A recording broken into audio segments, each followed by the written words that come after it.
Hola a todos y bienvenidos a Tech Riders, el podcast donde exploramos las últimas tendencias tecnológicas. Acompáñenme en esta aventura.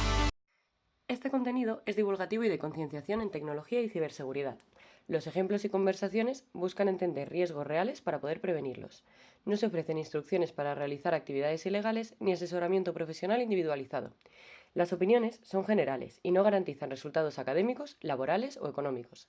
Se recomienda actuar siempre de forma ética, responsable y conforme a la legislación vigente. Bueno, otro día más aquí. ¿Qué tal, Ana? Otro día en la oficina. Repetimos sala otra vez, que esto es un logro porque cada vez cambiamos de sala. Hoy nos hemos mantenido. Eso es perfecto. Hoy venimos a hablar de ciberseguridad. Creo que es un tema muy interesante después de todos los palos que hemos tocado, la IA, el Big Data, el blockchain, el largo etcétera de cosas que hemos comentado. Creo que la ciberseguridad es una de las cosas que deberíamos hablar como base de todo esto, porque al fin y al cabo todas estas tecnologías recopilan muchos datos sobre nosotros y creo que deberíamos de tener un poco de conciencia sobre ello.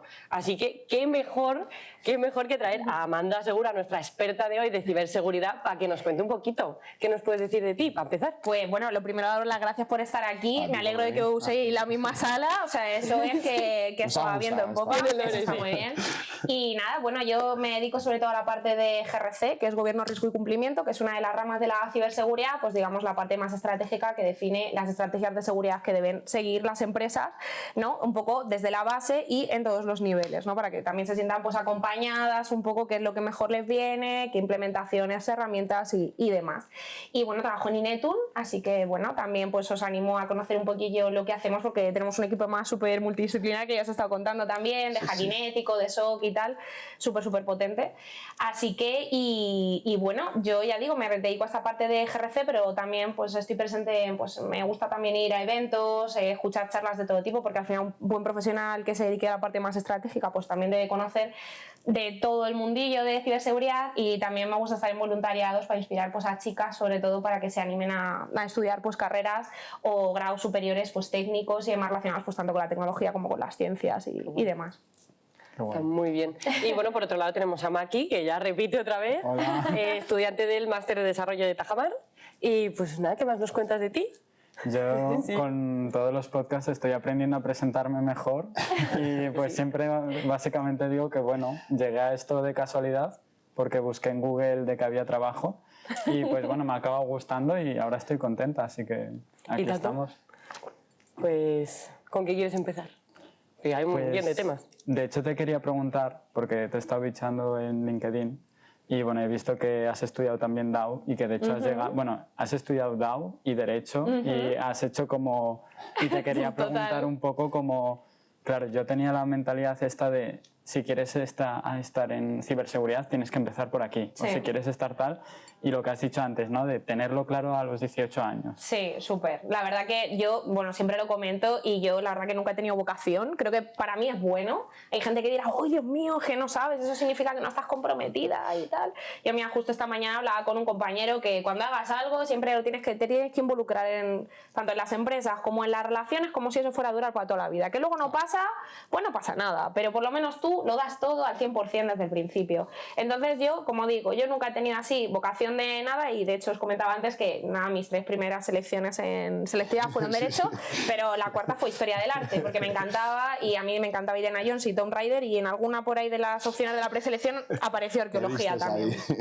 Yo dije, bueno, pues vamos con todo a ver qué me depara, ¿no? El futuro. Y bueno, pues estudié Derecho porque a mí también siempre me había gustado mucho todo el tema pues del debate, hice también temas de oratoria, que me gustó mucho bastantes cursos de oratoria y demás. Me gusta mucho el tema de los derechos humanos, pero bueno, pues luego hice Derecho, hice el máster de abogacía, pero me di cuenta de que el tema de la abogacía pues no iba conmigo, que era un mundo un poco, ¿no?, de tiburones y bueno, aunque tiene una parte muy bonita la profesión, pues me gustaba más el tema más de opositar, ¿no? Para oposiciones para justicia y bueno, pues un poco intentándolo, pues a la segunda vez casi aprobé, pero bueno, pues no podía seguir ya un poco ahí trabajando mientras también, que trabajaba en una tienda de cosméticos, que siempre lo cuento porque es bastante gracioso porque he dado como unas vueltas, pues decidí que como me gustaba, siempre me ha gustado mucho el tema de tecnología y sí que había tocado algo de desarrollo web y tal, pero muy a bajita escala, de hecho mis padres pues, tenían una editorial y yo pues les programaba la web. pero era un WordPress. Bueno, Entonces, bueno, por ahí se empieza. por ahí se La empieza. pequeña, claro. Mi claro. primera experiencia profesional que tenga que ver con esto es literalmente la web de mi hermana también. No lo ¿Ves? digo, Siempre pero familiar. yo- Siempre la familia apoyando, Siempre. eso es lo importante. Bueno, más que pavollado pidiendo, ¿no? Efectivamente. Oye, ¿tú qué sabes, no? A ver si, Sí, sí. Bueno, si también, practicas. también hacía más cosas, porque también iba a hacer también en literarios, estaba de jurado, moderadora de debate, yo hacía de todo, maquetaba Multiempleada. libros, yo estaba súper empleada, la verdad, debo decir. También hacía toda la parte jurídica, por ejemplo, de privacidad y propiedad intelectual, que esto no lo había comentado antes, pero también lo hacía, ¿no? Era un poco todo familiar, no tocaba en casa. Entonces, bueno, pues al final dije, bueno, pues vamos a quemar este último cartucho y, bueno, pues por un poco también temas familiares y demás, pues dije, pues voy a estudiar un grado superior y decidí hacer el grado de desarrollo de aplicaciones web, que lo hice en el IES Clara del Rey, que está por Alfonso XIII, la verdad muy contenta. Al principio fue horrible, o sea, yo decía, madre mía, no puede ser. O sea, además, pues era la más mayor de clase, la única chica, luego tenía un compañero también, que era también también que era mayor como yo, que venía del mundo de la psicología y bueno, hicimos piña los dos. Y porque éramos como los raros, ¿no? En plan, todo el mundo venía de bachillerato y nosotros como que ya habíamos hecho unas carreras y en las cuales habíamos tomado como un rumbo distinto. Nada, dejé el trabajo, hice el grado superior, me quise centrar en eso y nada, me pilló la pandemia y tal y bueno, pues todo un poco de incertidumbre, pero bueno, al final llegué a hacer unas prácticas en aquel momento en Everis, de que luego se convirtió en NTT Data y la verdad que fue gracioso porque yo pensé que iba a programar en mis prácticas, ¿no? Pues no sé, haces algo, pues dices, jolín, me he partido aquí la espalda, ¿no? Para programar. Creo que, vamos, es lo que tenía que hacer. Y me llamaron un día que si me interesaba ciberseguridad y dije, sí, bueno, sea a grandes rasgos, ¿no? Lo que todos podemos conocer de ciberseguridad, porque en DAO pues tampoco es que se ve nada de ciberseguridad, más allá, ¿no? de algunas partes en servers y cosas. Y yo dije, seguridad en redes y tal. Y yo dije, sí, pues ¿por qué no? No sé, por no cerrarme puertas, ¿no? Nunca se sabe. Y nada, y un día pues me llamó el que en aquel momento era mi responsable y me dijo, oye, mira, tal, para las prácticas te interesaría tal, nosotros estamos en un equipo de ciberseguridad internacional que tratamos proyectos tal. Y yo dije, bueno, pues venga, vale, tampoco, en aquel momento tampoco me llama a ningún sitio más. Y dije, bueno, pues ¿por qué no? ¿No? O sea, pues Ya que está esto, ¿no? además me dijo, había visto que has estudiado Derecho, tal, y yo, venga, sí, pues venga, vale, vamos para adelante. Y nada, y ahí entré. Al principio yo muy decepcionada, debo decirlo, porque decía, jo, tanto programar y ahora no me va a servir para nada, fíjate, es que de verdad no sé qué. Y luego, pues muy contenta y he seguido por ahí. Y toda la gente que está de moda, que quiere hacer estudiar ciberseguridad, y a ti que te cae del cielo, dices tú, ¿esto qué es? Claro, yo dije, pues yo no quiero esto, yo 2 años partiéndome la espalda aquí haciendo un montón de tareas en Java para nada. Yo sé que al fin y al cabo todo el tema legal está relacionado con la ciberseguridad. Efectivamente, es súper importante, o sea, es una parte que yo creo que no se ve.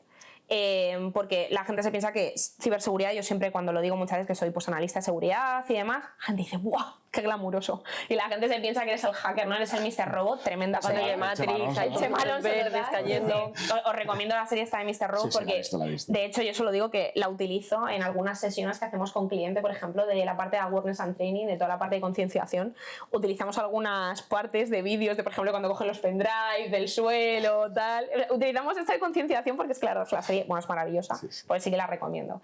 Pero la gente cuando habla de ciberseguridad se piensa que es que somos todos hackers. Nos ponemos la capucha y nos ponemos ahí en plan, ¡buah, hacker! Y creo que esa parte es como muy glamurosa y está también muy cercana como al mundo como del videojuego, de la gamificación en general, ¿no? Y se vende mucho incluso con los CTFs y algunas páginas como TryHackMe o algunas de estas lo venden mucho así y está muy guay, es una parte súper importante. Pero no puede haber toda esa parte técnica, toda esa parte de test de penetración y demás y auditorías técnicas sin equipos que definan estrategias de seguridad, que ahí es donde entramos nosotros, la parte más de normativa y demás. Y además ahora que la Unión Europea pues se está esforzando muchísimo porque haya regulaciones comunes de ciberseguridad en toda la Unión Europea, pues se ha vuelto aún más importante porque evidentemente se han dado cuenta de que debido pues también a las guerras que ha habido, bueno, que está habiendo en Rusia, entre Rusia y Ucrania, entre Palestina e Israel, hay muchísimos ciberataques que vienen patrocinados por los propios estados. Entonces, al final hay que defenderse de estas amenazas. Esto de que están patrocinados por los propios estados, ¿es como que literalmente los estados están pagando como a equipos de hackers para que ataquen a otros países? ¿O? Sí. Prácticamente no, literalmente es así, se descubren, es más, en muchas convenciones, ¿no? Eso se llaman APTs, que son Advanced Persistent Threats, que básicamente son como una especie de espías ocultos que se introducen en las redes, o sea, es bastante curioso, pero se introducen en las redes y en los sistemas y dispositivos, normalmente de infraestructuras críticas o de los gobiernos, ¿no? De sus sistemas y demás, y están ahí durante mucho tiempo, durante años. Por eso se llama persistent, porque están ocultos. Y simplemente miran y escuchan, nada más, lo que va pasando por ahí. Lo que hacen, por ejemplo, sobre todo es hacer un sniffing, que se llama el tráfico, ¿no? Hace un análisis del tráfico que se va moviendo y cuando quieren coger, pues cogen información. Pero normalmente se mantienen ahí sin hacer nada disruptivo, o sea, no tiran una web del gobierno, no tiran un servicio crítico, simplemente están ahí a la espera. Depende un poco también del actor, ¿no? Pero normalmente intentan explotar este tipo de vulnerabilidades dentro de sistemas de administraciones públicas en general o de infraestructuras críticas para hacerse con el control o obtener información muy valiosa para su país, que suelen ser pues, países pues, como por ejemplo Rusia, China, tiene grandísimos hackers y claro que están patrocinados por el Estado, pero bueno, tanto estos como por ejemplo... Son espías casi ya. Son espías, o sea, prácticamente... No, no, es que son Dentro de lo que cabe, Sí, son ciberdelincuentes, porque también creo que aquí hay que hacer una pequeña distinción, que hay como... La gente dice, es que es un hacker, y la gente entiende como hacker, ¿vale? Que es algo como malo, ¿vale? Y realmente el hacker, bueno, se llaman hacker de sombrero negro, está el hacker ético, efectivamente. Los hackers éticos son aquellos que simulan ataques, que podrán utilizar otro tipo de ciberdelincuentes, que son los malos, ¿no? Contra los que intentamos luchar. Y esos son, los hackers éticos son buenos. O sea que no siempre la palabra hacker, yo siempre intento que no esté asociada a algo intrínsecamente malo. Sí que eso es importante. Y luego también hay un montón de organizaciones que se financian. O sea, de hecho, por ejemplo, hay unos casos que se llaman como el SaaS, ¿no? El Software as a Service. Pues también que sepáis que hay uno que se llama RAS, que es el Ransomware as a Service. Que hay organizaciones de criminales que literalmente ponen a disposición de la gente que lo quiera comprar básicamente su ransomware, ¿no? En plan, toma, aquí lo tienes, y en la Deep Web se pueden comprar, toma, aquí lo tienes, tú explota lo que quieras, vete a encriptar los archivos de aquí que te salga de las narices. A mí me atacó uno de esos. Pues, y se vende. O sea, esas herramientas existen. O sea, las puedes comprar. Yo no pagué. ¿Alguien paga? ¿La gente paga? La gente devuelve los datos cuando la gente paga. Yo estoy metiendo en un berenjenal que no sé si va por aquí el tema, pero yo ya que me lo viví en mi sangre. Es un berenjenal. A ver, esto es como en Los Simpson, habéis visto este episodio que dice el abogado. Dice en plan, está la verdad y la verdad.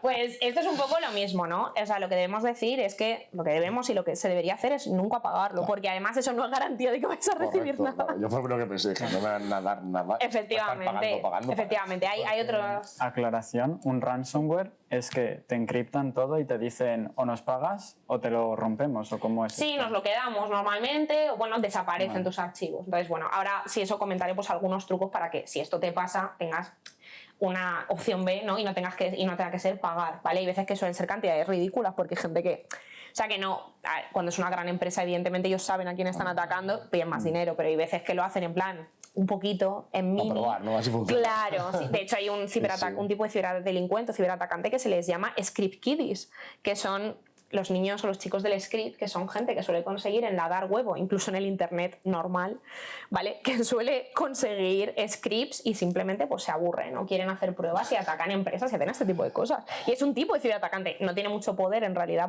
pero pasa en realidad. Pero es preocupante. Es preocupante en cualquier Sobre caso. todo la accesibilidad que tienen de conseguirlo. Claro, o sea. es muy fácil conseguirlo en realidad. ¿Hasta qué punto? No por mí, es por un amigo. Me han ¿Hasta qué contado. punto? Es que yo hace poco pues me encontré como ciertos scripts, de hecho, ¿no? Porque hace poco pasó pues que tiraron las APKs estas piratas de Spotify y tal. Sí. Y claro, a mí pues o sea, bueno, no es un posicionamiento, pero a mí los anuncios no me gustan. Claro, a nadie, la verdad. Y pues no solo en Spotify, sino en otras redes sociales y pues nada, con 3 líneas de JavaScript, un evento, tal, etcétera. Y de repente estoy usando redes sociales sin anuncios. ¿Esto hasta qué punto? O sea, yo simplemente copio y pego en la consola. ¿Hasta qué punto esto es legal, no? Claro, ¿hasta qué punto me estoy metiendo en un problema? A ver, por saltar un anuncio? En general, este tipo de cosas no suelen ser un problema si es, vale. Me refiero a bajo nivel, o sea, quiero decir, no. La idea es que tú no afectes a la funcionalidad de la web ni cometas una ilegalidad o algo que se pudiera considerar directivo contra la web, vamos a poner Facebook, contra Instagram, TikTok o el que sea en concreto. Sí. O sea, si no haces eso en principio, si es algo, vamos a decir, casero, no debería pasar nada. El tema más de Spotify también, o pues bueno, pues igual que habéis venido viviendo durante todos estos años, ¿no? Pues caída de un montón de pues, series Lee y demás, un montón, va más en contra de la piratería, o sea, más ya que relacionado con la ciberseguridad está más relacionado con la piratería. Pero bueno, ¿qué quiero decir? Que en verdad tampoco tiene un alcance tan grande. Que te hagan un ransomware o sea, te metan un ransomware en una empresa muy grande, pues es un verdadero problema. Correcto. Y por eso, porque muchas veces no se recuperan los archivos, que es lo que he comentado antes. Entonces, sí que es cierto que existe una cosa que se llama un ciberseguro, igual que tenemos el seguro de la casa de vida, de salud, del que quieras, del coche. Existe una cosa que se llama ciberseguro, que son empresas que se dedican literalmente a que tú tengas una póliza como empresa, que suelen ser bastante caras, que te cubre frente a ataques de ransomware y pagan directamente eso, ¿vale? O sea, esto pasa.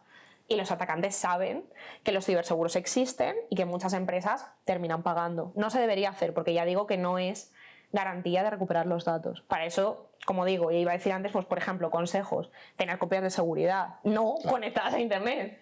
Copias de seguridad frías, ¿no? Por así decirlo, que tú las tengas, un disco duro externo, por ejemplo. Evidentemente mantenerlas actualizadas y demás, y tener mucho cuidado con los enlaces, porque el ransomware puede venir directamente en un correo, en un archivo que descargues, y bueno, os quedaréis sorprendidos de la facilidad que existe incluso para meter un malware dentro de una imagen. Se puede. Sí, sí. O QRs que escaneas por ahí en cualquier lado. Wishing se llama, de hecho, para ser exactos. Entonces es extremadamente fácil caer en cualquier cosa de esto. Entonces, lo mejor es tener los archivos, tener un backup de archivos en frío, no conectado a internet, y ya está, básicamente. Y por supuesto verificar enlaces que te lleguen, no descargar archivos que .exe si no sabes de dónde vienen, o ni siquiera imágenes o archivos adjuntos. O sea, un PDF puede contener un malware, o sea, tengamos muy claro esto. O sea, el ataque puede ir por muchísimos sitios. Desde en frío, en físico, hay muchos servicios de la nube, Azure y demás que te dan esa separación, ¿no? Porque se puede. Previene, como todo, pagas más por el servicio. Efectivamente. Y al final Cuidado mucho con esto, porque confiamos mucho en el gestor de contraseñas de Google, voy a decir, ¿vale? Cuidado con esto, ¿vale? Igual que, yo uso los gestores de contraseñas de Google, me olvido. O sea, no existe nunca el riesgo cero. Yo que me dedico a la parte de riesgos, nunca existe el riesgo cero, y aunque estas empresas son muy potentes, están muy bien securizadas y cumplen con muchísimas regulaciones y legislaciones y demás, porque así debe ser, porque es su negocio literalmente. Cuidado, porque han tenido caídas y han tenido ataques y se pueden exfiltrar datos. O sea, no es tan difícil, no confiemos al 100% en estas cosas. Es mejor que nosotros pues, podamos tener, por ejemplo, también un NAS en casa o... Yo tengo un NAS en casa. Por ejemplo, este tipo de cosas está bien, ¿vale? Yo entiendo que es una cosa un poco como más avanzada. Pero bueno, que intentemos tener una gestión de nuestros datos personales y datos sensibles lo más cercana posible, tenerlo controlado, no confiar siempre en los gestores de contraseñas, ni la nube está genial, está muy securizada, probablemente mejor que nuestros ordenadores normales, físicos, que tendrías que tener. Al final es como el on-premise, ¿no? Y el on-cloud, ¿no? En plan, ¡buah! ¿Qué es más seguro? Claro, ¿no? Muchas empresas nos lo preguntan. Entonces, todo lo que tengas cloud, evidentemente, tú no tienes que preocuparte por la seguridad, porque la seguridad la tiene que poner el proveedor. Ellos ya hay distintas, por ejemplo, hay plataformas a service, infraestructuras a service, hay distintos métodos en los que tú tienes más o menos implicación, ¿no? De lo que tú tienes dentro de el housing. Claro, si es solo housing o si es algo más. Sí, sí.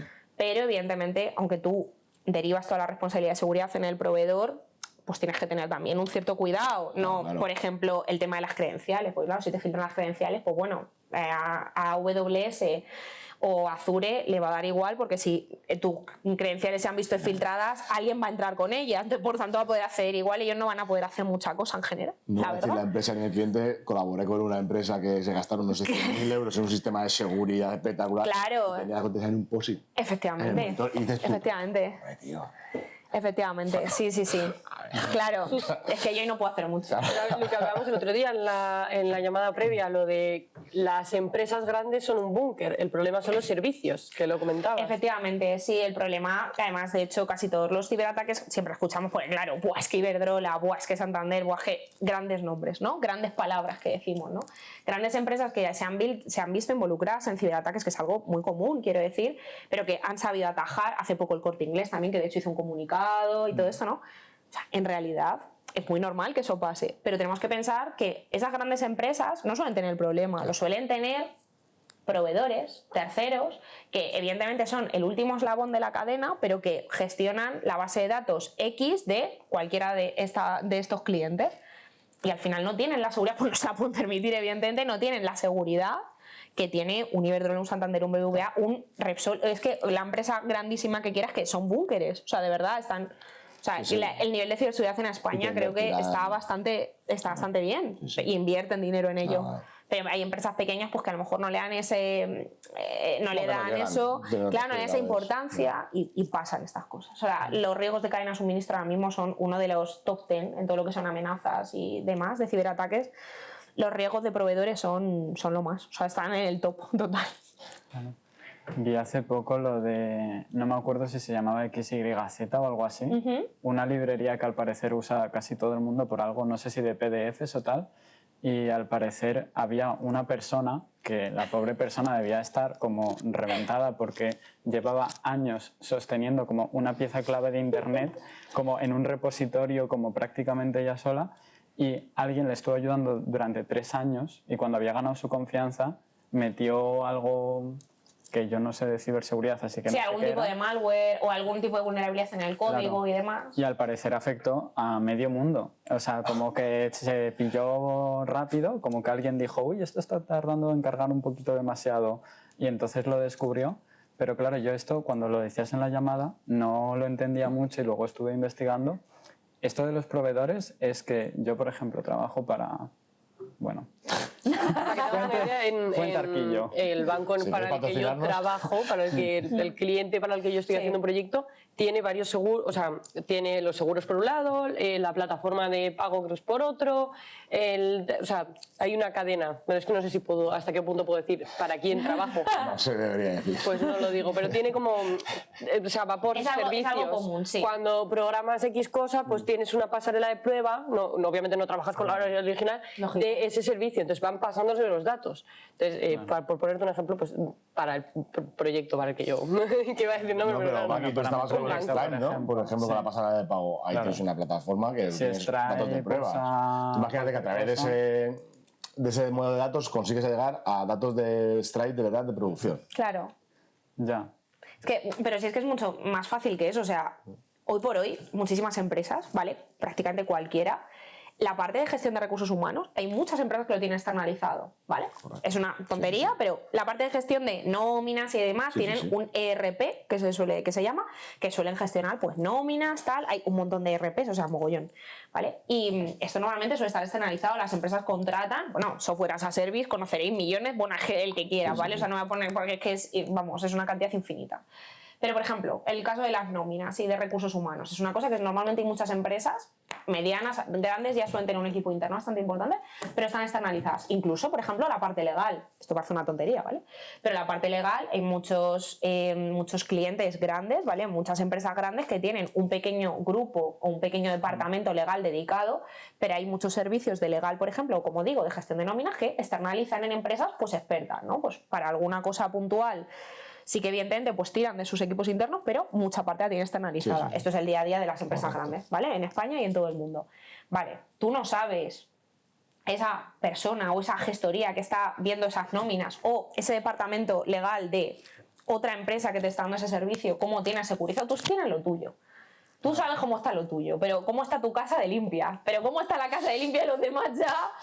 No está tan claro. De hecho, es una parte del GRC también que se llama Third Party Risk Management, que básicamente son unos cuestionarios que se mandan. De hecho, hay herramientas para hacer esto en sí mismo, que son unos cuestionarios que se mandan para decirle a tu proveedor, oye, para ver si yo te certifico como proveedor y podemos empezar a contratar, necesito que me digas cómo tienes el estado de seguridad de tu empresa. Pues mira, tengo protocolos, por ejemplo, tengo plan de continuidad, plan de recuperación ante desastres, también además tengo, yo sé, pues estoy certificada en ISO 27001, ¿no? Se hacen una serie de preguntas más o menos básicas. Si luego se quiere profundizar más, pues se profundiza, pero esto es súper vital hacer este tipo de cuestionarios a proveedores y, bueno, evidentemente cualquier empresa grande que contrata con un proveedor, por ejemplo, ahora que hablábamos del desarrollo de software, ¿no? Evidentemente tiene unos contratos leoninos con 1 millón de cláusulas contractuales en los cuales prácticamente el proveedor es absolutamente responsable si algo pasa con sus datos. Pero es una vía de entrada al final y eso es así. Y las librerías, por ejemplo, la no actualización de librerías o poca actualización y demás, la utilización de librerías de terceros ha llevado a, bueno, grandísimos incidentes. No sé si os acordáis de uno que hubo muy famoso, no sé si fue hace 2 o 3 años, el Log4Shell, de una librería que se usaba en Java precisamente para hacer autenticaciones y demás, creo recordar, si no estoy equivocada. Bueno, pues se llama Log4Shell. Bueno, pues esta librería creo que la usaba todo Cristo bendito, básicamente para hacer, me parece que era una librería de identificación, si no recuerdo mal, pero bueno, era una librería aún así muy extendida.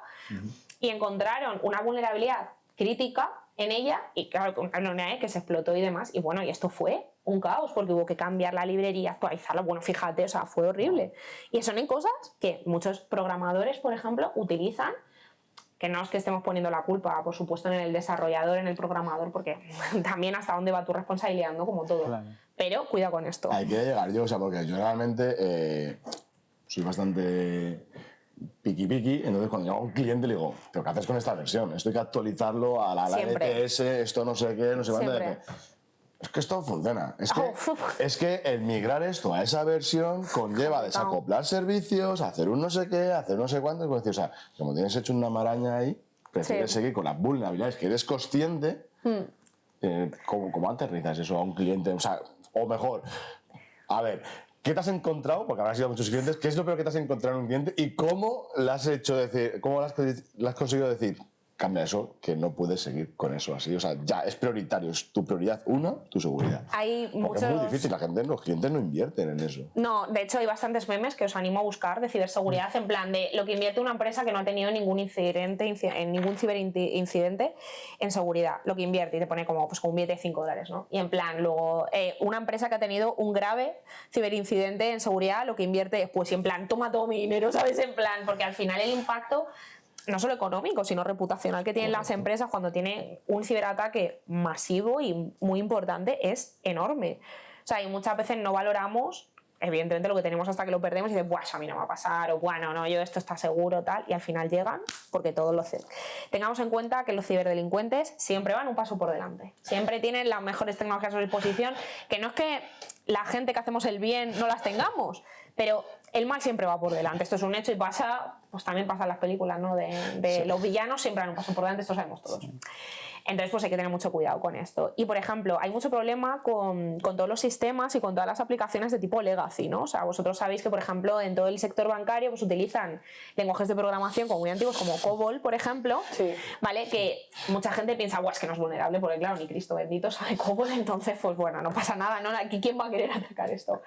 Pero no se dan cuenta de que al final son sistemas que presentan mucha vulnerabilidad, pues son sistemas que prácticamente no están actualizados. Entonces yo me he llegado a encontrar en muchos clientes con problemas es que tenemos que migrar esto de un COBOL a un Java, esto nos va a llevar años, pero claro, pues entonces tú lo que vas haciendo es, vale, si esta aplicación no la puedo migrar, lo que tengo que hacer es securizar, o sea, no la puedo migrar y hacer que sea segura y actualizarla, lo que tengo que hacer también es securizar lo que sería la boundary protection, ¿vale? Los límites, ¿dónde está introducido esto? Es intentar que esté, evidentemente, lo menos expuesta a Internet, ¿vale? Hay muchas formas de hacerlo, ¿vale? Habilitando, por ejemplo, una cosa que se llama Screener Subnet o DMZ, a lo mejor la gente lo conoce así, que es como la parte de la red interna más externa. Es la parte que sí que está, que está fuera de la red interna, digamos, pero que sí que está expuesta a Internet. Es una parte como segura, ¿vale? Que sí que puede estar externa. Y la parte interna, segregarla, ¿vale? La segregación de redes es súper importante. Entonces, que este tipo de aplicaciones estén guardaditas en el cajón, ¿vale? Que aunque tengan una funcionalidad importante, no estén expuestas a Internet. Que tengan, por ejemplo, un firewall, ¿vale? Que además utilicemos sistemas de monitorización como SIEMs, ¿vale? Que nos sirvan para detectar, ¿no? Cualquier anomalía que pueda haber y que esto genere una alerta. Entonces, tenerlas, digamos, en un entorno lo más seguro posible a su alrededor para que, si de por sí la aplicación es vulnerable, lo que esté alrededor no lo sea y sea lo más infranqueable posible, ¿no? Al final es un poco como la teoría de la caja fuerte, ¿no? En plan, bueno, pues lo que está dentro de la caja fuerte es lo más valioso, ¿no? Es como le pongo intentemos por encima, ¿no? Claro, intentemos que sea lo más difícil llegar a la caja fuerte, ¿no? Lo máximo posible. Pues esto al final tiene que ser un poco el discurso, pero es complicado, es muy difícil. Y ya no te digo en sistemas, por ejemplo, de redes operacionales. Y si ya se eso ya que no Estado, se puede, que lo paga el Estado, que no hay dinero de fuera, entonces ya ahí es muy complicado. No, y en redes, por ejemplo, industriales también pasa mucho, porque al final las redes industriales no se pueden paralizar. O sea, tienen que seguir produciendo. Una fábrica, y no voy a una fábrica de alimentos que es súper importante, una fábrica de energía, de tratamiento de aguas residuales. O sea, un avión, por ejemplo, los aviones no sé si sabéis cómo se actualizan, a lo mejor lo habéis visto alguna vez. Los actualizan como con cartuchos y como con cinta. O sea, no están conectados como tal a internet, o sea, y son sistemas como súper seguros, porque son como sistemas estancos, totalmente aislados. Cuanto más aislado, mejor. Entonces, y se actualizan con eso, pero claro, esos sistemas ya son cada vez pues, más arcaicos y hay muchas redes operacionales industriales que son muy, muy antiguas, que están basadas pues, en PLCs, en sistemas programados que tienen más años que se sostienen, porque no viene el lobo de los 3 cerditos, ¿no? A soplar, porque si no se caerían. Entonces, bueno, que hay que tener mucho cuidado con estos sistemas legacy, sobre todo y muy antiguos, que no están actualizados, porque muchas vulnerabilidades se encuentran por la no actualización del sistema, básicamente. Claro, pero te pones es complicado, porque ponemos la imagen de un ciberdelincuente, que es una persona. No tiene que ser el estándar, ni quiero generalizar, ni quiero decir que es lo común, porque no conozco ningún ciberdelincuente, por suerte, por desgracia. Ponemos a una persona que trabaja, que yo sepa, que trabaja las horas que le salen de la nariz porque trabaja para un tercero que le pide los datos de no sé dónde y tiene pues todo el día, todo su tiempo para investigar nuevas tecnologías. Por dónde puedo meterme, tal. Miro vídeos, tutoriales, deep web, lo que sea. Como sea que se metan, no lo sé, no soy una negada para esto, o sea, no lo sé. Por poner un ejemplo. Y luego tienes la empresa que no es una persona que está en su casa con todo el tiempo libre que tiene en el mundo, sino que tienes una persona que se da cuenta de que hay una actualización en una librería porque no sé qué ha pasado, que hay una vulnerabilidad, que se lo tiene que decir al responsable de no sé qué, que resulta que tienen 25 proyectos con esa misma librería que está jorobada, tienen que avisar a los proyectos al cliente, hacer un cambio, coordinar a todos los equipos en varios proyectos. Claro, nunca va a ir más rápido que el ciberdelincuente, es que es imposible, o sea, es súper heavy, pero no sé. Es muy difícil, sí, totalmente. Y hablabas de lo de en el aeropuerto, perdón, en el avión, que estás hermético, al fin y al cabo todos los ¿no? Yo ahora lo llevo a mi campo, yo soy experto en IoT. Todo el mundo instala en su casa sensores, hace mil cosas. Yo al fin y al cabo, como digo, tengo mi NAS, tengo mi seguridad, tengo mis cámaras segurizadas y todo, pero claro, la gente en su casa no sabe. No, claro. Que le puede atacar por una cámara web, ¿no? No, por supuesto. De hecho, voy a contar un par de ciberataques, por ejemplo, y cosas bastante chungas que ha pasado. O sea, no sé si, por ejemplo, conocéis uno, no recuerdo, no quiero decir tampoco la empresa, ¿no? Pero fue una empresa china de aspiradoras. De aspiradoras de estas que tenemos todos, de robots del suelo. No sé si os enterasteis de un caso que básicamente, ¿no?, mapeaba las casas y se las enviaba a la empresa y se podían ver, o sea, conocían todo el mapa de tu casa. ¿Vale? Y de hecho, creo recordar, a lo mejor me estoy colando, ¿vale? Pero creo recordar que algunas tenían micrófono o algo así. Yo juraría que sí, yo se lo conté a mi madre, no me creía. Y yo, no, es que no te gusta la rumba. Y yo, no, es que de verdad, esto es. Sí, es un espía en tu casa.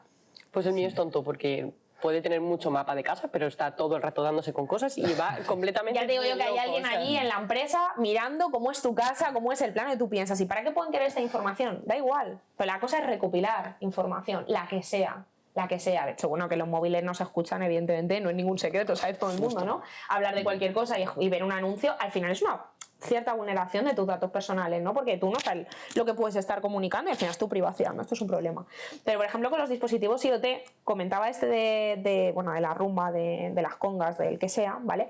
Porque es muy curioso, pero también ha habido muchos ataques, porque al final estos dispositivos IoT conectados a internet suelen tener como una capacidad de cálculo computacional pequeñita, pero la tienen, existe, si no, no se podrían conectar a internet y demás, al wifi de tu casa y tal.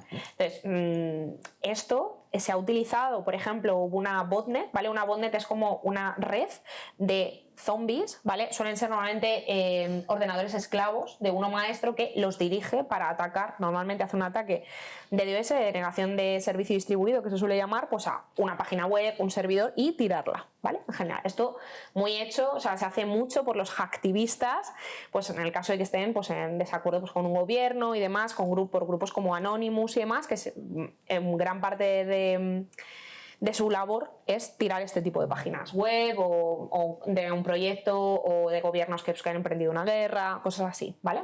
Pero bueno, y utilizan botnets, básicamente es poner toda la potencia, ¿no?, de cálculo computacional al servicio de uno o varios ordenadores maestros que dicen, atacamos aquí. Básicamente mandan mogollón de peticiones mogollón, muchísimas, y hacen que al final el servidor se tumba, ¿vale? O sea, que ese ataque es básicamente realmente que mucha gente está usando esa endpoint, esa web o lo que sea, ¿no? Sí, no nos hemos dado cuenta siempre que nos hemos apuntado a la universidad, esto de hacer la matrícula y tal, que siempre se caía la web. Ciertos festivales que salen las entradas a la media hora están caídas. Sí, pues la automatrícula, Renfe, por ejemplo, también que se le cae un montón la web. Pues en realidad es como una especie de negación de servicio, porque en realidad es eso, que sobre todo, digo lo de las webs de las universidades, porque pasa mucho, ¿no? En los periodos de automatrícula y tal, se caen porque no están preparadas para asumir todas esas peticiones, ¿no? Entonces eso pasa mucho. Pero bueno, volviendo a los IoT, ha habido uno que se llama la Mirai Botnet, ¿vale? Que en 2016 básicamente cogieron un montón de dispositivos IoT, cámaras, por ejemplo, enrutadores, ¿vale? Y también bombillas de estas inteligentes, ¿vale? Esto se ha hecho un poco también más después y tal. Y toda su pequeñísima capacidad de cálculo computacional se ha puesto al servicio de la red de botnet de Mirai para tirar, por ejemplo, en aquel momento una empresa que daba el Domain Name Service, ¿vale? Servicios de DNS a empresas tan importantes como Netflix, Twitter, Reddit, y durante muchísimas horas estuvo caído porque cientos de miles de bombillas y de cámaras y enrutadores pues decidieron que había que atacar. Eso pues no decidieron, decidió el ordenador, el maestro, digamos. O sea, es como mi bombilla literalmente es un zombie, mi bombilla está hackeada.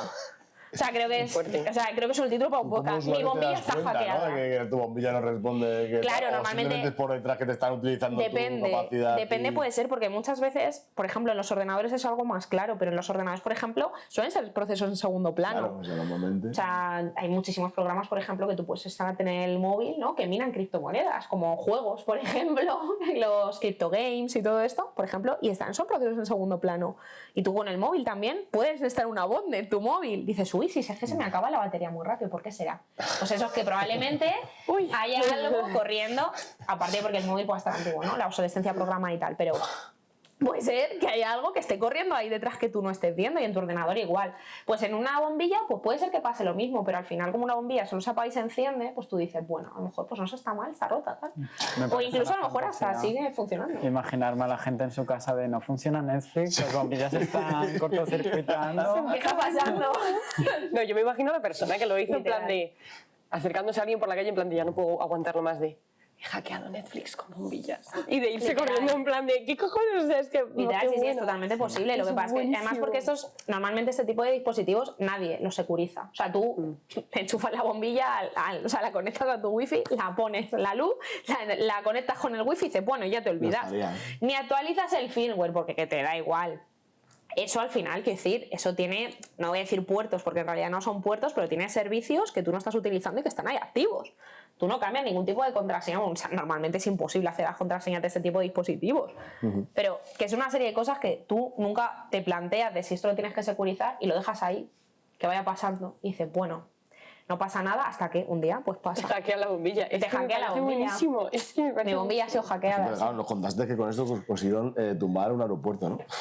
No, claro, esto fue, os comento, o sea, justo. en mi casa dices, Sí, bueno, sí. vaya, pero o sea, ¿cómo llegan a una plataforma tan grande? ¿Cómo se meten Claro, ahí? pero esto iba un poco también por el tema, y además me viene muy bien que lo comentes por el tema de los accidentes, de los ciberataques en cadena de suministro, porque Claro. en realidad, por ejemplo, cuando se cayeron, creo que fue el año pasado que lo comentamos, además fue en un periodo vacacional, más o menos, no sé si fue julio, septiembre o algo así,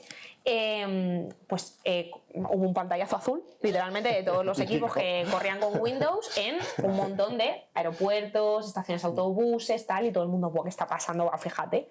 Y no fue Windows, fue otra empresa muy importante, cuyo EDR, su Endpoint Detection and Response, ¿vale? Es un módulo que le da a Windows en este caso, le da un módulo que fue vulnerada. Probablemente por un ataque de denegación de servicio, algún tipo de ciberataque, que ahora mismo no recuerdo exactamente qué fue, pero literalmente se les cayó. O sea, no funcionó. Probablemente creo que fue una actualización, de hecho.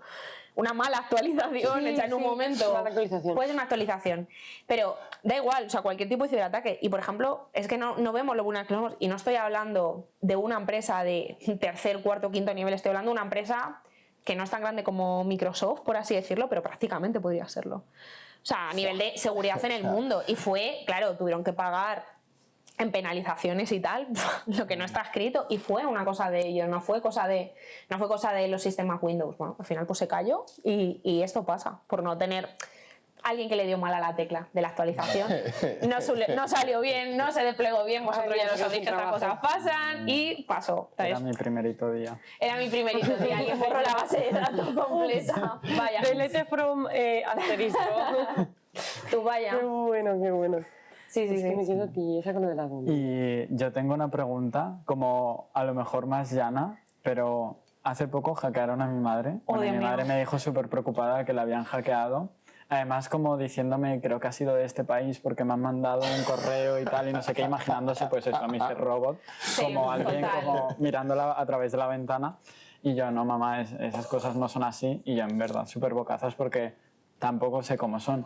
Y a mí también me hackearon, me empecé Es a muy poner fácil. que Elon Musk era el mejor y que yo tenía no sé cuántos bitcoins en la cuenta. Y tú, guau. Y la gente dándole like y todo el rato, Saca. Ahora mismo. y claro, o sea, yo sé que a veces, bueno, pues yo qué sé, intentar Spotify, ¿no? Sí. Sé que a veces me intento instalar alguna cosa que no me debería instalar y de repente tal. Pero a veces yo siento que no he hecho nada malo y de repente... Pasa. Claro, ¿esto quiénes son? Porque yo no estoy en ninguna empresa grande como para que me quieran meter un ransomware. Da igual, eso está... Es como los virus cuando vas a un hospital, ¿no? O vas al médico, están ahí, están flotando. Entonces, a lo mejor vas al hospital porque te vas a hacer una analítica y sales con una gastroenteritis. Pues esto es un poco lo mismo, ¿vale? Vale. O sea, yo creo que muchas veces tenemos que darnos cuenta de que entrando en internet, al final, tú estás exponiéndote. Por eso es súper importante la concienciación tanto con la gente más joven como con la gente más mayor en ciberseguridad, porque son al final las personas más vulnerables, ¿vale? Y al final...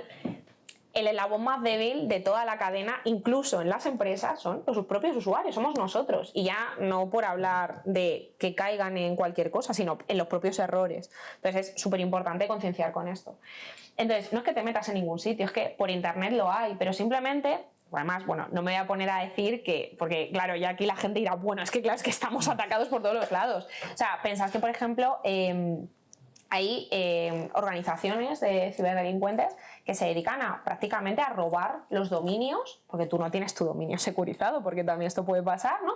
Te roban literalmente el dominio, te hackean el dominio, se llama domain hijacking, de hecho, te roban el dominio y simplemente o bien lo dirigen a otro sitio o bien haciendo una impersonación de la propia marca. Es como que tú piensas que te estás entrando en la web de Shein a comprar y resulta que no, que es otra web.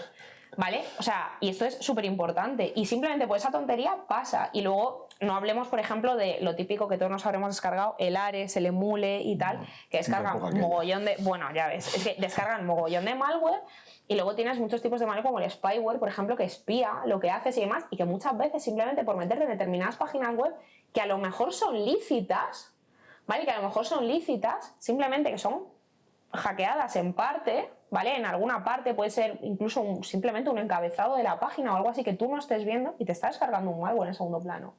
Wow. Y no te quiero ni contar que hay algunos que se meten en el propio root, el root, en el sector de buteado del ordenador y tú no lo puedes detectar. Ostras. O sea, son prácticamente indetectables. O sea, es que Claro. es una locura este mundo, ¿vale? Entonces, si te pasa eso alguna vez, te hackean a ti, a tu madre o lo que sea, el INCIBE es el Instituto Nacional de Ciberseguridad, tiene un número que es el 017, si no recuerdo mal, que se puede llamar, es gratuito y tú puedes informar que has tenido un ciberataque y normalmente te suelen dar solución en unos primeros pasos de qué deberías hacer, ¿vale? Pero normalmente, si has sufrido un ciberataque, lo que debes hacer es, lo primero, cambiar tus contraseñas. De por sí no voy a decir que no deberíais utilizar la misma contraseña en todos vuestros dispositivos, ¿vale? Hola, aunque 1, sea 2, 3, 4. Por supuesto. Aunque os acordéis de ella, usar contraseñas distintas, porque si se vulnera una, se vulneran todas. Claro. Entonces, eso, por lo primero, cambiar las contraseñas. Lo segundo, siempre autenticarte en 2 pasos al mínimo. Lo que se conoce como el MFA, un 2FA o un MFA. Eso, básico. ¿Vale? Siempre, en plan, pues, por ejemplo, con un token que recibas en el móvil, un OTP o en el correo o en, yo qué sé, lo que sea. La gincana. Por ejemplo, cualquier tipo de challenge de ese estilo. Entonces, eso siempre hay que tenerlo activado, porque además te permite, si te roban, por ejemplo, pues el móvil, la cuenta del banco, lo que sea, pues que estas cosas las veas. Y eso es súper importante con la concienciación. A las personas mayores igual le cuesta más eso, decirle, mira, ahora para entrar aquí tienes que meter la contraseña, te va a llegar un código que vas a tener que hacer no sé qué y vas a hacer no sé qué. Es complicado y de hecho es un desafío para las empresas actuales y, por ejemplo, para la banca digital, ¿no? Es un desafío muy importante ver cómo adaptan estos servicios para que sean más ciberseguros, sobre todo con las personas mayores y también las personas jóvenes, pero que sobre todo que se tienen que ver enfrentadas a la tecnología y que jolín, que muchas veces no están en la capacidad para hacerlo, pero aún así son los eslabones más débiles porque no conocen cómo enfrentarse a ella. Y es muy, muy complicado de hacer esto. Pero yo siempre lo que digo es, siempre, primero, desconfía. Si recibes cualquier email, por ejemplo, con falta de ortografía, que te pide que realices cualquier tipo de acción urgentemente, que te pide, por supuesto, dinero, ¿vale? Cualquier cosa que, aunque parezca que venga de una persona que tú conoces, ¿vale? Siempre desconfiar, ¿vale? Verificar los enlaces, simplemente pasándole, por ejemplo, el cursor por encima del enlace, se puede ver si ese enlace es un enlace extraño o si de verdad nos está dirigiendo a la agencia tributaria, ¿no? Claro, sí.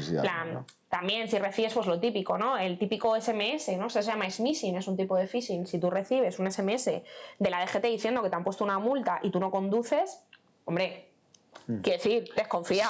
O no estás esperando un paquete en correos, desconfía. O sea, quiero decir, sentido común. Al final es desconfiar de aquello que no proviene de una fuente veraz y lícita que tú ya conozcas o de lo que estés... Claro, pero igual para nosotros es más fácil descubrir eso, ¿vale? Y ya voy a abrir el último melón porque estamos llegando al final.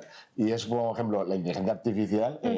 con los deepfake y con todo, ya es mucho más fácil engañar a las personas casi porque ya realmente es todo muy, muy realista, ¿vale? Sí. Entonces, ¿quién gana ahora en esta carrera? Que dices que siempre los hackers van por delante. Siempre. ¿Qué hacemos? ¿Qué medidas ponemos? ¿Nos dejamos ya, apagamos internet y decimos fuera? Literalmente, desconectar. De hecho, yo siempre... Volvemos a la burbuja, siempre- mundo burbuja. Total, yo siempre a todos los clientes, o siempre, todos los años que he trabajado en ciberseguridad, yo siempre digo, mira, tú desenchufa, lo típico, ¿no? Tú desenchufa internet, sobre todo si un phishing, lo que sea, si has tocado algo que no, la empresa, tú desenchufa, ya está. No lo pienses, ¿no? Pero, por ejemplo, el tema de la IA es un tema bastante controvertido. Ahora que estamos llegando a lo que es la IA en general, ¿no? Que todo el mundo la utiliza para prácticamente todo, ¿no? En realidad, creo que puede ser una ventaja y una desventaja. Entonces, mucho cuidado con ello porque en la parte de ventaja se está utilizando mucho módulos con IA que están muy bien para herramientas sobre todo de análisis y monitorización de tráfico y también de generación de alertas o monitorización como pueden ser los SIEM, por ejemplo, en un SOC, ¿vale? Que básicamente es una herramienta que se dedica a alertar, ¿no? Correla distintas inyecciones de logs, ¿no? De distintas herramientas que va recibiendo y cuando, por ejemplo, detecta una actividad sospechosa, ¿vale? Con varios parámetros que tú le pongas, pues genera una alerta y te dice, oye, cuidado, porque estoy viendo que aquí están intentando acceder a esta cuenta, ya la han tenido que bloquear, se ha bloqueado por 5 intentos o 6 intentos o 10 o los que sean de fallidos, esta también, vale, aquí hay un comportamiento sospechoso, es un comportamiento anómalo. Y muchas veces se utiliza inteligencia artificial que además va aprendiendo y ya aprende a detectar, ¿no? Cuáles son los movimientos que suelen hacer, pues, ciberdelincuentes o grandes organizaciones criminales que hacen este tipo de cosas. La parte mala, o sea, igual la podemos usar para el bien, ¿no? Como todo, ¿no? Y la parte mala de todo esto es que evidentemente cada vez son más sofisticados. O sea, los ataques cada vez son más sofisticados, todo el tema de los deepfakes es muy, muy, muy sofisticado y pueden suplantar la voz, la imagen, o sea, un montón de cosas. Al final esto es un gran desafío para las empresas, no solo de seguridad, sino en general, ¿vale? Y al final, ahí es donde yo digo que no tenemos que recurrir siempre a la IA. Pongamos sentido común. Claro. O sea, a lo mejor no te va a llamar de verdad Alejandro Sanz a pedirte que inviertas en Bitcoin. ¿Vale? O sea, es que este tipo de casos se ha visto. Aunque a ti te parezca que es Alejandro Sanz el que está diciendo, sí, yo he invertido en Bitcoin y me he hecho rico. Cariño, piensa 2 veces y di, yo creo que no. Pero que los anuncios te salen en Facebook, en Marca, te salen en cualquier página normal. Claro. Sí, Bueno, es que hay mucha gente que se compromete con la causa, que patrocina esas estafas. Métete en el Telegram de fulanito. Por ejemplo, pasó con Hola, soy Germán, uno de los youtubers más grandes del mundo, patrocinó el Telegram de un tío de Bitcoin que estafó a muchísima gente. Sí. Es que no hay nadie safe. Es que no te puedes fiar ni de tu youtuber favorito. Claro. Bueno, obviamente, en general, no debes. Pero es que Alejandro Sanz igual sí que te vende las Bitcoins. En plan... No es consciente de toda la movida que le han dicho, bueno, 20.000 pavos. Y le dicen, ¿qué te vendo? ¿Sabes? Claro. Hay que estar atentos ahí. No, yo creo que al final, sobre todo para la gente mayor, por ejemplo, ¿qué le recomendaría a tu madre? Pues lo típico, que al final, cuando están tus hijos o tus nietos o lo que sea, fíjate de ellos, habla con ellos. O sea, yo creo que la comunicación es súper importante. Yo a mis padres se lo digo, si alguna vez recibís un SMS tal raro, me lo contáis. O me decís, vosotros siempre ya les tengo, la verdad es que están súper bien educados, pero de verdad, desconfiad, no pinchéis.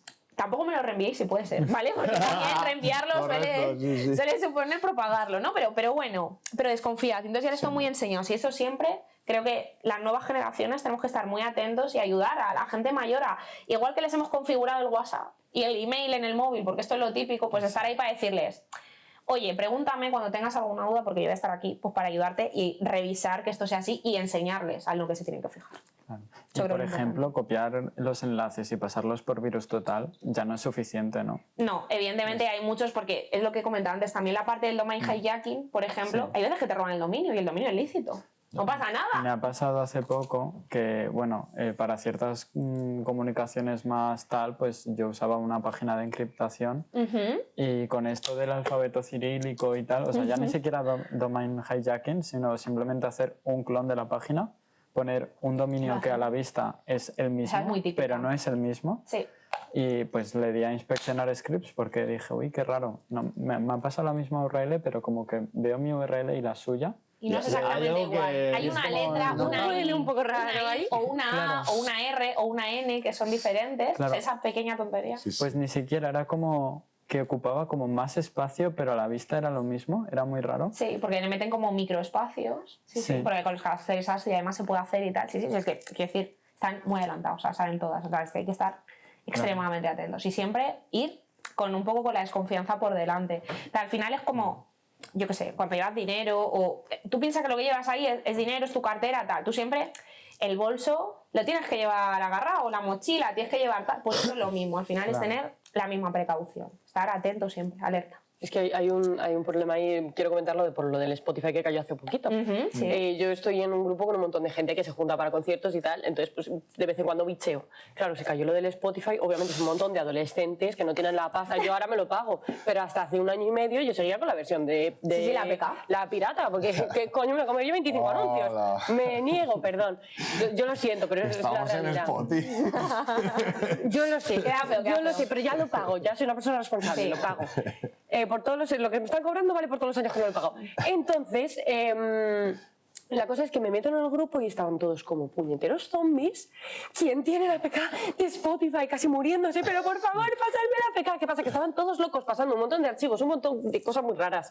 Que como te descargues cualquiera de esos, porque claro, totalmente. Salió en las noticias y todo, creo, o en, no sé, en algún sitio lo vi. En plan de tener muchísimo cuidado ahora que todo el mundo sabe que ha caído porque se está mandando un montón de cosas, todos como zombies. ¿Quién tiene la PK? Y yo estoy leyendo y diciendo, madre Dios bendito. Pues, Se van a hackear a todos. Pero porque evidentemente se aprovechan de estas situaciones de necesidad y demás. Y voy a poner un ejemplo ya también por terminar. El típico, que esto creo que no ha pasado todavía, ¿vale? O que yo haya conocido, me hayan contado, no ha pasado, ¿vale? Pero estos puestos de carga que ahora hay en los metros, que tú puedes meter tu cable USB y meterlo, ¿vale? Cuidado con esto. Correcto. O sea, si os fijáis, si sabéis un poco también de la parte cómo funcionan, ¿no? Los conectores al final USB tienen un número de lengüetas, ¿vale? Y ese número de lengüetas que llevan, hay algunas que son para transferencia de datos, ¿no? Cuando están completos son para carga de energía y transferencia de datos. Y hay otros que solo puedes hacer para que tengan carga de energía. Entonces tienen como menos lengüetas de estas doraditas que van por dentro. Vale, los del metro y los de los autobuses en general, no es porque lo hayan en sí hecho mal, ¿vale? Sino simplemente porque bueno, El estándar. es el estándar. Entonces tienen transferencia de datos. ¿Vale? Hay, de hecho se llama juicejacking también, es que tienen nombres como así como muy graciosos, pero te pueden hackear el móvil metiendo tú ahí tu USB, ¿vale? Para conectar tu móvil, porque esa es una situación de necesidad de... Tío, si no estás en una situación de necesidad, no te vas a poner a cargar el móvil en el autobús o en el metro, esto lo sabe todo el mundo. Entonces es como que te ves obligado y dicen, claro, aquí lo va a meter la gente. Pues yo cojo, meto un pendrive, aquí le meto esta transferencia de datos, que tampoco sabe muy bien a dónde va. metro quién lo hace, el hackeo. No, por supuesto, no es metro, ni los autobuses, ni la MT, ni nada así, no. Que salimos hoy de aquí con 14 denuncias. No, son ciberdelincuentes. Claro, no, de hecho metro y evidentemente y MT y ese tipo de empresas también están muy concienciadas con este tema. Pero, y es así, entonces, cuidado con este tipo de cosas porque se aprovechan de la necesidad de la gente y dicen, tal, o vas a un restaurante también, volviendo al quizzing, tú vas, tu QR falso y te lo comes, pero bueno, y que te descarga el PDF y todo igual del menú, pero por detrás que te estás descargando, porque este que te pegan, porque a lo mejor uno de estos que está hecho en 3D, pues a lo mejor no, pero estos que están pegados así en un lado de la mesa, cuidado. Siempre desconfiar. Si es que al fin y al cabo sale a mazo de lo que se gasta la gente en seguridad, en tal, antivirus, firewall, cuál es el mejor, cuál es el peor, que al final el fallo está en el humano. Efectivamente. O sea, el fallo está en el usuario, siempre. Da igual. Hacemos, que no hacemos. Sí, Entonces, te puedes gastar todo lo que quieras en por cerrar, ciberseguridad. así que sí, pero que se nos vamos. está yendo un poco de las manos, ya no sé ni cuánto daremos. ¿Qué recomendación darías, una o dos, a las personas para que sean más ciberseguros? Pues yo empezaría por la clásica de que no reutilices tu contraseña en todos los sitios, ¿vale? No la reutilices, porque eso es lo peor que puedes hacer. Utilizar gestores de contraseñas, a lo mejor, pues sí que es verdad que a lo mejor es un poco utópico, ¿no? Que todo el mundo use un KeePass, por ejemplo, que es una aplicación gratuita, pero y el gestor de contraseña de Google no es el mejor, ¿vale? Pero vamos a poner que por lo menos no utilices tu contraseña siempre, ¿vale? La misma en todos los sitios, que las vayas cambiando, a ser posible y de manera frecuente, ¿vale? No te conectes a redes wifi públicas, por favor, no vayas al hotel X y te conectes a la red wifi, ¿vale? Porque eso tiene... No voy a decir todo lo que tiene porque es que eso, vamos, es que eso es un nido, ¿vale? O sea, por favor, no lo hagáis. Eso es las moscas a la miel. Nunca os conectéis a redes wifi públicas, por supuesto, si lo podéis evitar por todos los medios, ¿vale? Y sobre todo, yo creo también súper importante desconfiar de emails, SMS, cualquier cosa que te llegue de fuentes extrañas, raras, siempre desconfiar. Es lo mejor y eso yo creo que son las mejores recomendaciones de seguridad que os puedo dar a vosotros, a todo el mundo y que incluso para mí o para otros expertos de ciberseguridad parecen muchas veces básicas, pero muchas veces pues básicamente se nos olvida. No, eso que te llaman por teléfono, desconfías, cuelga y llama tú a la persona, ¿no? Para decir... Efectivamente, o verifica siempre, en plan, oye, me has enviado esto. Claro, típico de una empresa que, no, es que el CEO me ha dicho que es que tengo que comprar una tarjeta de Apple de 150 euros y pasarle el código. Chico, de verdad, ponle un email o llámales y se te va a decir, oye, tú me has mandado esto, ¿de verdad me estás pidiendo esto? Porque suena raro, no sé, sentido común. ¿Tú, Paqui, qué le recomendarías a tu padre después de esta masterclass que te ha dado Amanda? Claro, A ver. yo al saber poco, pues también soy un poco de lo mismo, poner como algo tapando la cámara. También, súper, muy bien. Y lo del virus total, pues yo confiaba mucho, pero claro, pues un día me levanté diciendo que Elon Musk era el mejor y me había dado criptomonedas, así que no puedo decir mucho. Pero, Total. Pero sí que quería decir que con el tema de la IA y la brecha digital y los mayores, sí que hay una cosa que me preocupa, que yo siento que me quedo atrás y gente de nuestra edad como que nos quedamos atrás incluso. El otro día hicimos una cuenta de Outlook, creo que era, en clase, y bueno, hacer el CAPTCHA era difícil. O sea, Sí, totalmente, totalmente. Y sí que me preocupa un poco que todo avanza muy rápido a nivel de tecnología, pero a nivel de conocimiento, yo no siento que avance tan rápido estudiando esto. Sí que me preocupa como, bueno, este futuro donde las pruebas de seguridad van a tener que ser más difíciles para prevenir y la gente no va a poder estar a ese nivel a no ser que se dedique a ello. Es un desafío, desde luego. Es un desafío y sobre todo para la gente pues, más mayor. Es un tremendo desafío que creo que las empresas se tienen que poner mucho las pilas con ello. Porque es muy importante. También nosotros como profesionales, a la gente cercana que conozcamos, pues a ayudar, charlas, formación siempre. A todo que podamos aterrizar a las personas, ¿no? Eso es lo mejor. Sí. Ana, perfilando el tema. Pues es que habéis dicho lo más básico. Yo, por ejemplo, lo que decíamos de ayudar a la familia, mi grupo familiar en el que tengo a mis abuelos, el 90% de los mensajes son buenos días y el resto, el 10% que queda es cuidado, alerta, estafa, porque no sé qué, no sé cuántos. Y al final es útil porque te acaba llegando la estafa del familiar que está en el aeropuerto que no tiene dinero, llega, porque a mí me ha llegado. Claro que llega. La de la DGT, tal. Seguir a las redes sociales a veces de la policía viene bien, porque informan muy rápido de estas cosas. El INCIBE también. Pues también, mismamente. Y pues lo típico. Una cosa muy común que he visto ahora muchas veces, muchos influencers hacen concursos, salen los ganadores de los concursos y hay muchísimas cuentas estafa que te escriben como diciendo, oye, claro, te han visto participar, te escriben y te dicen, has ganado, métete en este link. Mucho cuidado, que sean cuentas oficiales, que puedas hablar con la persona, asegúrate y tal, porque ahí se meten un montón.